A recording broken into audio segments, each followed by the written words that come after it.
नमस्ते दोस्तों, आज के इस विशेष विश्लेषण में आप सभी का स्वागत है।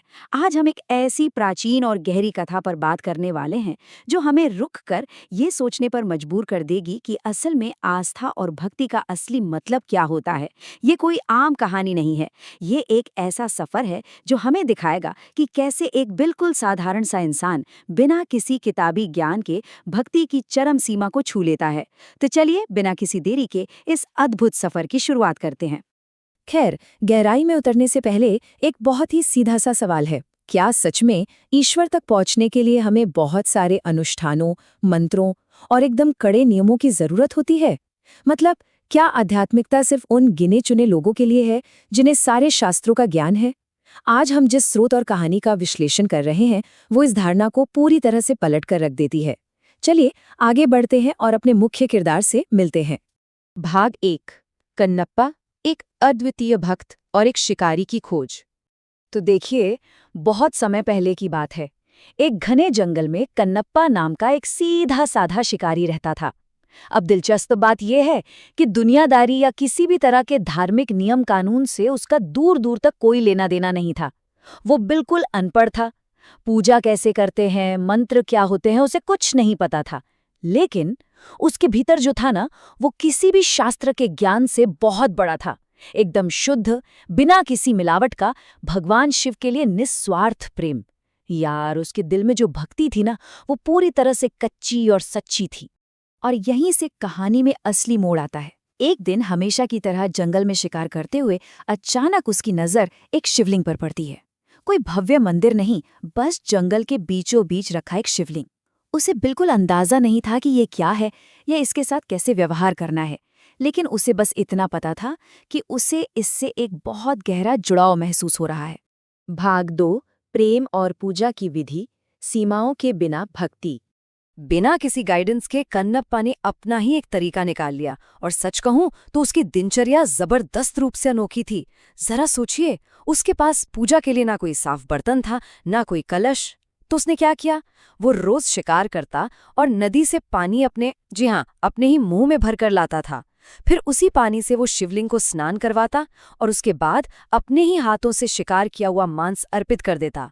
अगर हम पारंपरिक नजरिए से देखें तो ये सब पूरी तरह से अशुद्ध है ना? लेकिन कन्नप्पा के लिए ये उसका सबसे बेशकीमती तोहफा था। और जब भी वो अपना ये अजीब सा प्रसाद चढ़ाता तो उसके भाव कुछ ऐसे होते थे। प्रभु, मेरे पास बस यही है। समाज भले ही उसे अशुद्ध माने, लेकिन उस मांस और जूठे पानी में जो प्रार्थना छुपी थी, वो 100% शुद्ध थी। उसमें कोई छल कपट या कोई बड़ी मांग नहीं थी, बस एक संपूर्ण समर्पण था। भाग 3, पुजारी की चिंता, जहां परंपरा और आस्था आपस में टकराते हैं। अब इस कहानी में एंट्री होती है एक रूढ़िवादी पुजारी की, जो उसी शिवलिंग की पूजा करने नियमित रूप से आता था। जब उसने वहां कच्चा मांस और जूठा पानी देखा तो वो लिटरली घबरा गया। उसे लगा जैसे किसी अज्ञानी ने मंदिर की पवित्रता को नष्ट कर दिया है। और यहाँ हमें एक सीधा तनाव देखने को मिलता है। एक तरफ सख्त नियम और दूसरी तरफ इंसान की बिल्कुल रॉ सच्ची भक्ति। पुजारी को सिर्फ वो मांस दिखा, वो उस निस्वार्थ प्रेम को नहीं देख पाया जिसके साथ उसे चढ़ाया गया था। भाग 4, महादेव की कठिन परीक्षा, सच्चाई को उजागर करना। इस टकराव को सुलझाने के लिए महादेव ने एक ऐसी परीक्षा तय की ताकि सच्चाई सबके सामने आ सके। अगली सुबह जब कन्नप्पा हमेशा की तरह वहां पहुंचा तो उसे कुछ ऐसा दिखा जिसने उसके होश उड़ा दिए। उसने देखा कि शिवलिंग की एक आंख से खून बह रहा है। कल्पना कीजिए उस इंसान की घबराहट की जिसके लिए वो शिवलिंग ही उसकी पूरी दुनिया था। उसके मुंह से बस यही निकला, मेरे महादेव को चोट कैसे लगी? कन्नप्पा के लिए वो कोई पत्थर की मूर्ति तो थी नहीं। उसके मन में तुरंत एक भयानक बेचैनी पैदा हो गई। वो रोने लगा। उसे समझ नहीं आ रहा था कि आखिर उसके ईश्वर को दर्द कैसे हो रहा है। और यहाँ हमें वो देखने को मिलता है जिसे सच्ची भक्ति कहते हैं। अपने महादेव को दर्द में देखकर उसने 1 सेकंड के लिए भी नहीं सोचा।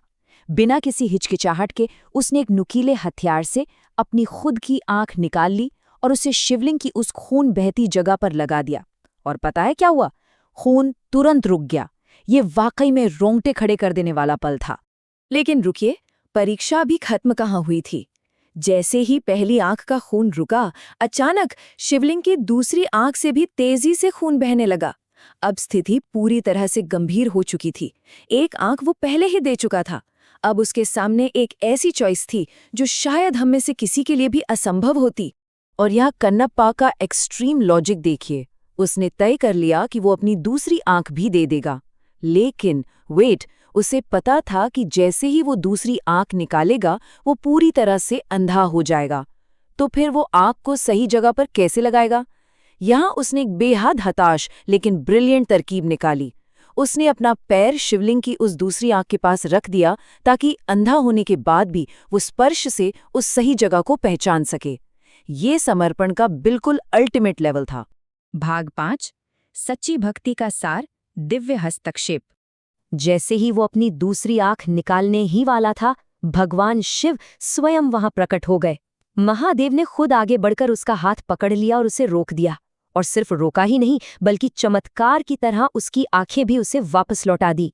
ये पूरा नजारा उन सारे रूढ़िवादी नियमों पर एक सीधा प्रहार था जो ये मानते थे कि केवल परफेक्ट अनुष्ठानों से ही ईश्वर तक पहुंचा जा सकता है। और भगवान शिव ने जो कहा वो हमेशा के लिए इतिहास बन गया। बस कन्नप्पा, आज तक मुझे ऐसा सच्चा भक्त नहीं मिला। इन शब्दों ने उस अनपढ़ सीधे साधे शिकारी को इतिहास के सबसे महान भक्तों के लिस्ट में सबसे ऊपर लाकर खड़ा कर दिया। तो कुल मिलाकर इस पूरी कथा से हमें क्या समझ आता है? सबसे बड़ी बात यह है कि दिव्य शक्ति हमारे बाहरी दिखावे या हमारे भव्य आयोजनों की मोहताज नहीं है। वो कनेक्शन पूरी तरह से दिल का मामला है। बात अनुष्ठानों के परफेक्ट होने की नहीं है, बात आपके इरादों और आपके सच्चे प्यार की है। तो अब इस विश्लेषण को खत्म करते हुए आइए एक सवाल पर विचार करते हैं। जरा सोचिए, क्या आज का हमारा मॉडर्न समाज भक्ति को इस तरह से देखता है? क्या हम आज आंतरिक सच्चाई को अहमियत देते हैं या फिर बाहरी दिखावे और सोशल मीडिया पर अपनी भक्ति के प्रदर्शन में ही उलझ कर रह गए हैं? खैर, ये एक ऐसा सवाल है जो हमें खुद से पूछना चाहिए। आज के इस विश्लेषण में हमारे साथ जुड़ने के लिए बहुत बहुत शुक्रिया। सीखते रहिए और चीज़ों को हमेशा एक नए नज़रिए से देखते रहिए।